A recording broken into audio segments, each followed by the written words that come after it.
আসসালামু আলাইকুম ওয়া রাহমাতুল্লাহ।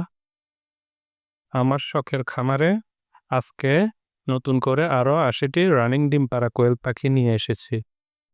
যার কাছ থেকে পাখিগুলো এনেছি, উনার মতে পাখিগুলো ২ মাস ধরে ডিম দিচ্ছে। সেই হিসেবে পাখিগুলোর বয়স প্রায় ৩.৫ মাস। আমার কাছে যেই পাখিগুলো আগের থেকে আছে, সেগুলোর বয়স প্রায় ২ মাস ১০ দিন।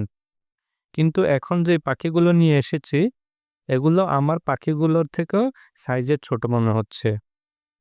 হয়তো উনার কাছে বেশি পাখি থাকায় উনি এগুলোকে ঠিকমতো খাবার পানি দিতে পারে নাই, অর্থাৎ ভালোভাবে পাখিগুলোর পরিচর্যা করতে পারে নাই, তাই এগুলোর গ্রোথ কম হয়েছে। ইনশাল্লাহ আমি চেষ্টা করব যাতে এগুলোকে ঠিকভাবে পরিচর্যা করার মাধ্যমে আমার পাখিগুলোর মতো করে ফেলতে পারি। এখানে 5টি ঝুড়িতে 16টি করে মোট 80টি পাখি রয়েছে। আমি একটি একটি করে ঝুড়ির পাখিগুলো আমার খাঁচার ২য় তলায় রেখে দিচ্ছি। পাখিগুলো যেহেতু জার্নি করে এসেছে, তাই কয়েকদিন এগুলোর ডিম প্রোডাকশনে সমস্যা হবে। ধীরে ধীরে সব ঠিক হয়ে যাবে ইনশাল্লাহ। আমার যেহেতু কোনো ক্যামেরাম্যান নেই, তাই আমার ভিডিওর অ্যাঙ্গেলগুলো তেমন ভালো হয় না। আমি ক্যামেরা স্ট্যান্ডে রেখেই আমার বেশিরভাগ ভিডিও করি। আশা করি ব্যাপারটা আপনারা বুঝতে পারবেন।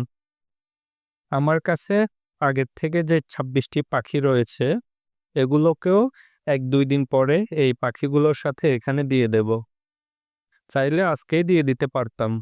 কিন্তু যেহেতু এই পাখিগুলো অন্য জায়গা থেকে এসেছে, যদি এগুলোর মধ্যে কোনো প্রবলেম থাকে, তাই এগুলোকে ১-২ দিন কোয়ারান্টাইনে রেখে তারপর সবকিছু ঠিক থাকলে আগের পাখিগুলোকে এগুলোর সাথে এড করে দেব।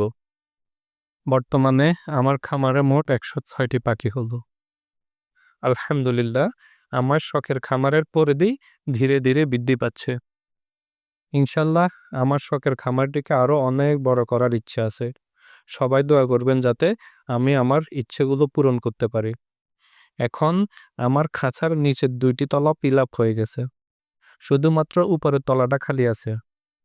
ইনশাল্লাহ ওটাও অতি শীঘ্রই ফিল আপ হয়ে যাবে। সবাই দোয়া করবেন। পাশাপাশি খাঁচার উপরের তলায় কি উঠালে ভালো হবে সে ব্যাপারে পরামর্শ দিবেন। সবাই ভালো থাকবেন। আর আমার শখের খামারের জন্য দোয়া করবেন যাতে আল্লাহ আমার শখের খামারে বারাকা দান করেন। আসসালামু আলাইকুম ওয়া রাহমাতুল্লাহ।